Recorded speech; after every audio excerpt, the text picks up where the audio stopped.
बिस्मिल्लाहिर्रहमानिर्रहीम। आज हमारा लेक्चर नंबर 2 है और टेंस है प्रेजेंट एंड इंडेफिनिट टेंस।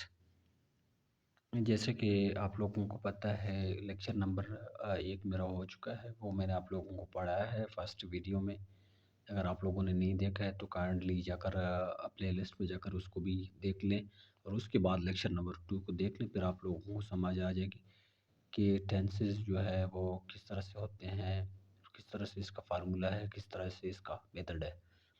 तो सबसे पहले देख लेते हैं, ये हो गया हमारा लेक्चर नंबर 2। लेक्चर नंबर 2 है प्रेजेंट इंडेफिनिट टेंस के बारे में। प्रेजेंट इंडेफिनिट जैसे कि लेक्चर नो फर्स्ट में हम लोगों ने पढ़ा था कि इसके helping verb present and indefinite के जो है डूडस हैं और फॉर्म ऑफ वर्ब जो है वो first form of verb use होती है इसमें। और थर्ड नंबर पे उर्दू रिकग्निशन हम लोगों ने पढ़ा था कि फ़िक्रे के आखिर में, यानी कि उर्दू जुमलों के आखिर में ता है, ती है, ते हैं, ता हों आता है, तो वो क्या है, प्रेजेंट इंडेफिनिट टेंसेस है। अच्छा, फिर हम लोगों ने बात की थी कि हमारे पास सब्जेक्ट के 2 ग्रुप हैं, एक है फर्स्ट ग्रुप और दूसरा है सेकंड ग्रुप। फर्स्ट ग्रुप में हमारे पास मुख्तलिफ सब्जेक्ट्स थे, जैसे कि आई, वी, यू, दे, प्लूरल हैं। उसके साथ हम लोग वर्ब के साथ इजाफा नहीं करते थे और जैसे वर्ब की फर्स्ट फॉर्म है वैसे ही लिख देते थे। और हमारे पास सब्जेक्ट का दूसरा ग्रुप था, उसमें सब्जेक्ट्स थे ही, शी, इट, सिंगुलर नेम। और उसके साथ हम लोग क्या करते, एस ई एस या फिर आई ई एस का इजाफा करते थे। तो वो मैंने आप लोगों को बताया था। आज मैं डिस्कस करूँगा कि कब ई एस लगाना है। जब वर्ब, यानी कि मेन वर्ब है आपकी, जैसे कि फॉर एग्जांपल यहाँ पर प्ले है, ये आपका मेन वर्ब है।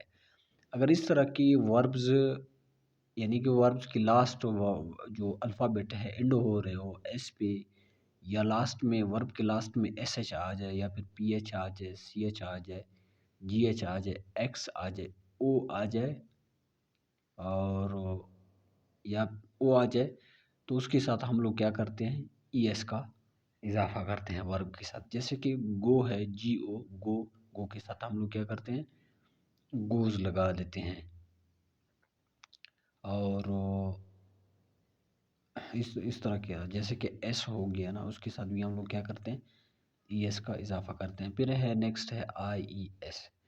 आई एस का इजाफा हम लोग कब करते हैं, आई एस का इजाफा हम लोग उस वक्त करते हैं जब वर्ब इंड हो रहा हो वाई पे, और वर्ब इंड हो रहा हो वाई पे, वाई से पहले कोई कंसोनेंट हो, जैसे कि क्या है, एल, क्या है, कंसोनेंट है।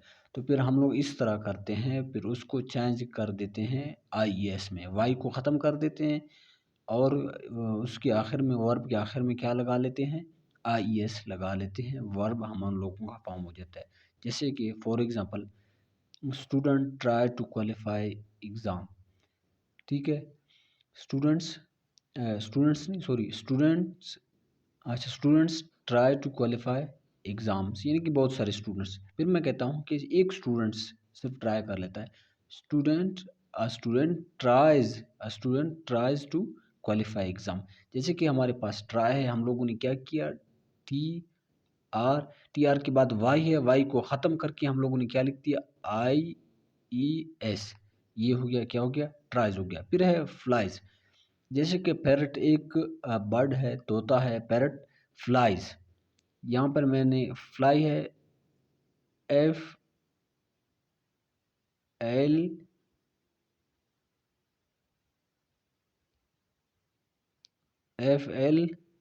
आई ई एस, ये क्या हो गया, फ्लाइज हो गया। और फिर हम लोग एस का इजाफा करते हैं, कहाँ करते हैं इसका इजाफा, एक है यहाँ पर, एक लफ्ज़ है प्ले, ये भी वाई पे एंड हो रहा है, लेकिन क्यों हम लोग इसके साथ एस का इजाफा, ये आई एस का इजाफा नहीं करते हैं, क्योंकि वाई से पहले क्या है, ए है, वावल है। अगर वाई से पहले वावल आ जाए तो फिर हम लोग क्या करते हैं, वर्ब के साथ सिंपल एस का इजाफा कर देते हैं। अगर वाई से पहले कोई कंसोनेंट आ जाए, जैसे कि एल हो गया, आर हो गया, तो फिर हम लोग क्या करते हैं, उधर आई एस का इजाफा करते हैं, वाई को ख़त्म करके आई एस लगा लेते हैं। तो ये हम लोगों का क्या हो गया, क्लियर हो गया कि कब हम लोगों ने ईएस लगाना है वर्ब के साथ, कब आईईएस लगाना है, कब एस लगाना है, ये हो गया। आज हम लोग पढ़ेंगे नेक्स्ट क्या है, सिंपल सेंटेंसेस पढ़ेंगे कि सिंपल सेंटेंसेस कैसे होते हैं। तो यहाँ पर मैंने 2 एग्ज़ाम्पल दिए हुए हैं, सबसे पहले इन एग्ज़ाम्पल को देखते हैं। जैसे कि पैरट फ्लाइज़, ये मैंने इसलिए दिया हुआ है ताकि आप लोग समझें कि फ्लाई और कैसे वो वर्ब फॉर्म होती है, कैसे इसके साथ हम लोग आईएस को ऐड कर देते हैं। फिर है she tries to learn English. She tries यानी कि TRY था वर्ब की पहली फॉर्म, उसके साथ हम लोगों ने क्या किया, आईएस लगा लिया। क्योंकि वाई से पहले कंसोनेंट था, इसलिए हम लोगों ने वाई को रिमूव करके आईएस लगा लिया, तो हमारे पास वर्ब के साथ आईएस ऐड हो गया। फिर है इसका फार्मूला प्रेजेंट सिंपल सेंटेंसेस का प्रेजेंट इंडेफिनिट का फार्मूला है। याद रखें ये जो फार्मूला है subject plus verb plus object, ये प्रेजेंट इंडेफिनिट और पास्ट इंडेफिनिट दोनों में यूज़ होता है। क्योंकि जो प्रेजेंट इंडेफिनिट के सिंपल सेंटेंसेस हैं और पास्ट इंडेफिनिट के सिंपल सेंटेंसेस हैं, उसमें हेल्पिंग वर्ब का हम लोग इस्तेमाल नहीं करते हैं। तो ये बात ज़हन में याद रखें। तो आगे जाकर फिर मैं आप लोगों को डिटेल से पढ़ाऊँगा एक लेक्चर में कि कब और यानी कि फिर हम लोग कैसे प्रेज़ेंट इंडेफिनिट और पास्ट इंडेफिनिट टेंस का पहचान कर सकते हैं अगर हम लोग उसकी इसमें हेल्पिंग वर्ब नहीं लगाते हैं। तो ये इंशाल्लाह हम लोगों का लेक्चर नंबर 4 या फिर लेक्चर नंबर 5 में होगा।